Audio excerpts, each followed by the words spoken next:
Hey guys, sup, Reedy here for the Pokemon Council. We got one of those brand new spankin' trailers for Pokemon Sun and Moon, and I'll be completely honest, this one really didn't give us too much, or so we thought. So I typically was gonna basically decide what gets uploaded tomorrow, and I'm in the middle of uploading to the Radio Revlon Gaming channel, so I'm like, let me check out this trailer again. Because I showed it to Jonathan, Jonathan found it, was looking at it. I'm like, there's really nothing special about here. But there are a few little things I want to go over it.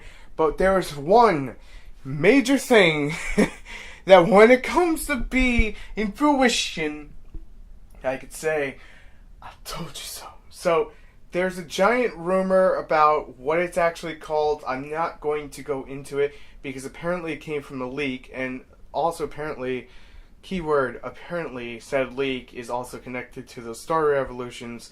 I know how everyone feels about that. But we're getting closer and closer to what I was originally saying. So, burst attacks. Let's, for the sake of it, call it that. We don't really know what it's called yet. But basically, it's like a synergy thing. Kind of like a friendship bond. If your bond is really strong with your Pokemon, and at some point in the battle, you're going to be able to do the Ginyu Force dance, or the Dragon Ball Z Fusion dance, however you want to call it.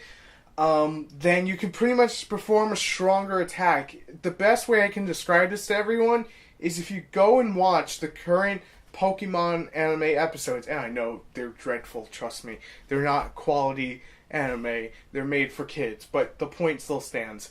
If you watch the Elite Four battle that's going on right now, minor spoilers, with Ash and his rival, one of his rivals, then you'll pretty much see the War Shuriken, it's like a War Shuriken, that Greninja uses when him and Ash's bond become one in a synchro evolution. That's what the anime is calling it, and that's where I'm pulling from here, mentioning it in the video. So this synchro evolution is not what we got in the manga, but more the Pokemon takes certain details of its trainer, and I believe we may be seeing the early stages of it just slowly getting peeked down, revealed. Because let's be honest, Rockruff has a secret. We don't know what it is. The starters have a secret. We don't know what it is. There's a bracelet, and it doesn't look to be a Mega Bracelet. We don't know what it is. And it's like the Zygarde 100% mode thing was completely anime only, and that's what people figure it out to be. Until we get the reveal that it's going to be in the games, and then everything gets twisted on its head, and then you start paying attention to the anime to start seeing what may be coming to the games, and I really do feel this is something that's just going to be a mechanic, and the professor basically focuses on attacks. Now, all this information that I'm pulling from is different sources, but the main one is going to be, of course, the anime is pulling elements from it, and the trailer is showing pretty much some of that. So pretty much you do the Ginyu Force dance, and then you get a more powerful attack. Some kind of like burst mode attack. I guess if you don't watch the anime, you don't ever want to watch the anime, Machamp in Pokken has that burst move where it turns like bright orange. That's another example of it. Something along those lines. It's hard to really explain without sounding completely stupid, because not all the details are there, so I don't want to go completely into it. And I want to dedicate today's video to that. We also got in the trailer, which I thought was pretty interesting. Possible confirmation, no evolution during Gen 7? We're on Gen 7? Okay, we are on Gen 7. Which means that would make sense, because so far, we've only gotten evolution in even numbers, so they're probably not breaking the trend there, and I hate to break it to the Eevee fans. Trust me, I would love for Sylveon to have a poison counterpart. It would be great. I know people want the dragon. I think the poison needs to come first. It's something that really could change the whole Eevee line completely on its fucking head, just to have a poison type there. A poison in the ground. But that's besides the point. Take it with a grain of salt, because you only see parts of the whole Eevee thing.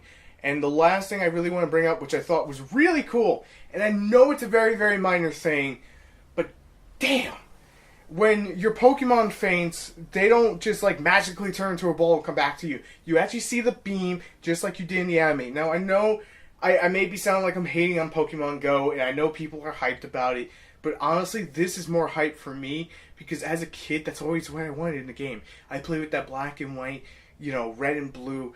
Not black and white the game, but the game was like black and white on the original Game Boy. It was so fat with 4 Duracell batteries, and you had to imagine your Pokemon doing what it does in the anime with a red light. But now, after 20 fucking years, it finally comes to fruition to the game. But that's not all I want to talk about. The Lapras, Tauros, rideable Pokemon, the Sharpedo.